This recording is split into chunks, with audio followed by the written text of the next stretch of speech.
In this episode of The Christian Philosopher, we'll talk about why Christian faith is reasonable and the faith of other religions is not, according to St. Thomas Aquinas.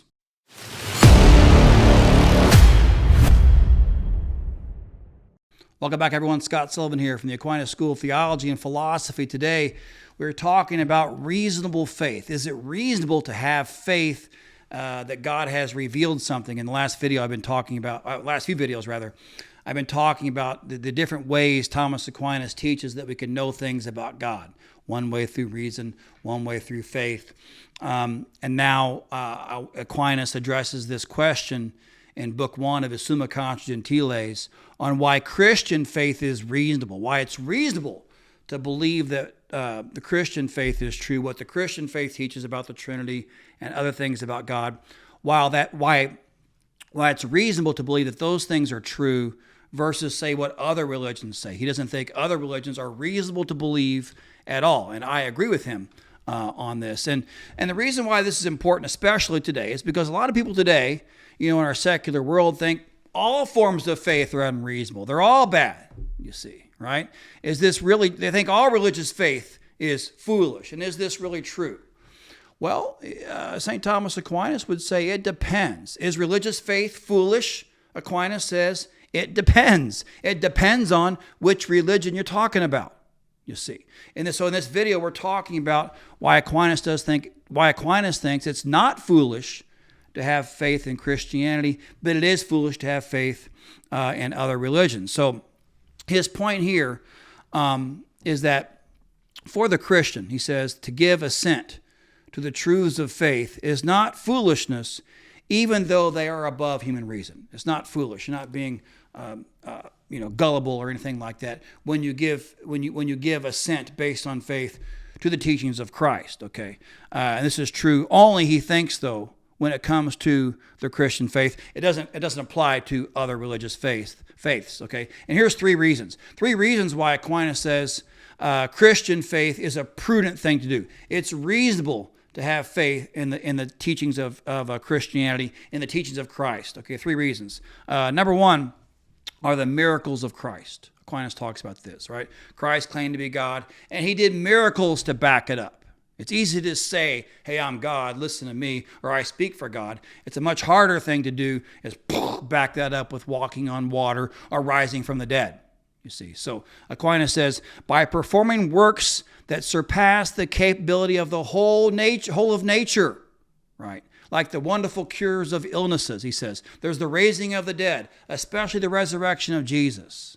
So Jesus backed up his claims to speak for God. So it's reasonable to trust in him, right? Hey, I'm God. Watch this. Pow, pow, pow.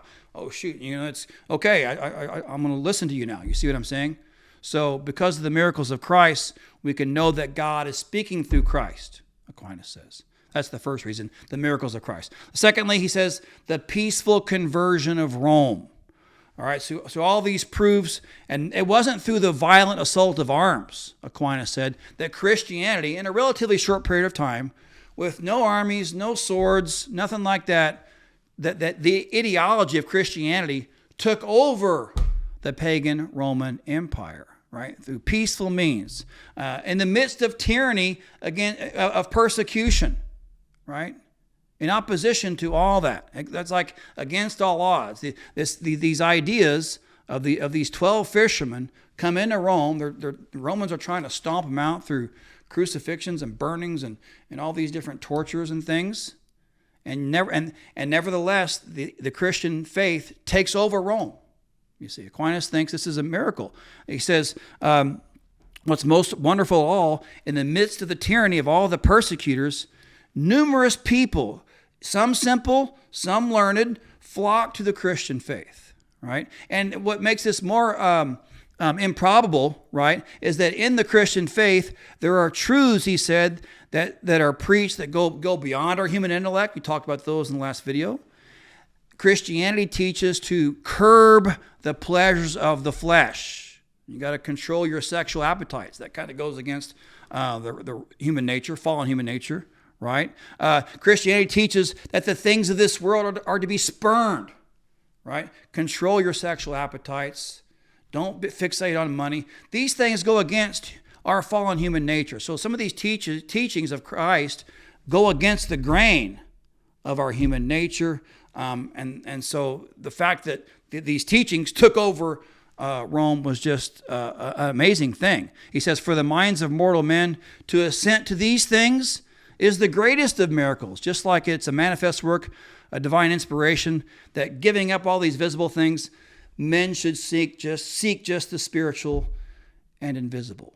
So this peaceful conversion of the Roman Empire with no armies, with teachings that go against human nature in the face of all the persecutions in a relatively short period of time, this is unprecedented, Aquinas says. And the third reason is fulfilled prophecy, that the scriptures prophesied and predicted all of these things. It's been said this was going to happen. So it's clear from the fact, through many pronouncements, he says, of the ancient prophets, that God had foretold that he was going to do this. So there's an aspect of this conversion of the pagan world that's actually a fulfillment of prophecy here. Another layer of miraculousness, you might say. Okay, so for these reasons, the miracles of Christ, the peaceful conversion of Rome, this idea of fulfilled prophecy, Aquinas thinks it's very reasonable. Okay, I'm going to believe what Christ taught. Look at all this. He backed it up with a lot of proof. So I'm going to trust him in these things that he teaches that I can't fully understand, like the Trinity, you see. So it's reasonable to have faith in Christ for these reasons. So Aquinas says, this wonderful conversion of the world to the Christian faith is the clearest witnesses of the signs given in the past, so that it is not necessary they should be further repeated, since they appear most clearly in the effect.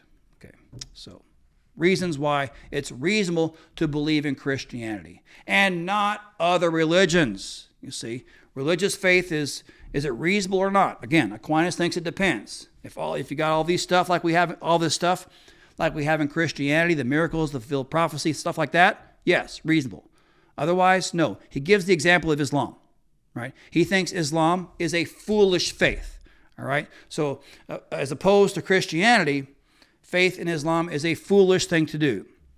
And he uses the case of Muhammad to make his point. Okay. So number one, why is Islam a foolish faith? Number one, Aquinas says they got their conversions primarily through the promises of carnal pleasure.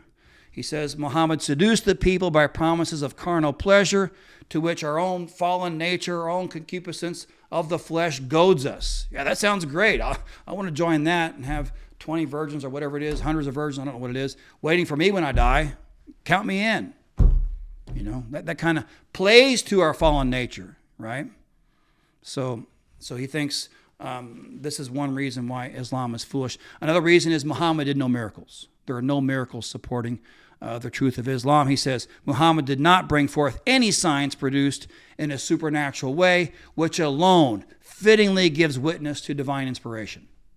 No miracles to back it up, no reason to believe it. That's Aquinas' view, and I think he's right about that. Third reason, in opposition to Christianity, Islam converted people with forced conversions by the sword to your neck, right? Convert to Islam or die. That was not the Christian way, that's the Islamic way. You see, so many people converted to Islam. Well, there was a sword to their neck. You see, so he says on the contrary, Muhammad said that he was sent in by the power of his arms, which are not signs, Aquinas says, which are signs, Aquinas says, that are not lacking even to robbers and tyrants. So not that impressive when you convert people with the sword. And then he says no fulfilled prophecy either. There's no preceding prophets that predicted all this, like we have in Christianity. So it's almost a total opposite, right? Peaceful conversion of Rome, miracles, fulfilled prophecy, that's on the Christian side, and just the opposite of that on Islam's side. No fulfilled prophecy, not a peaceful conversion at all, and no miracles at all either. So Aquinas thinks for this reason then, the Christian faith is reasonable, but the faith of other religions is in fact not.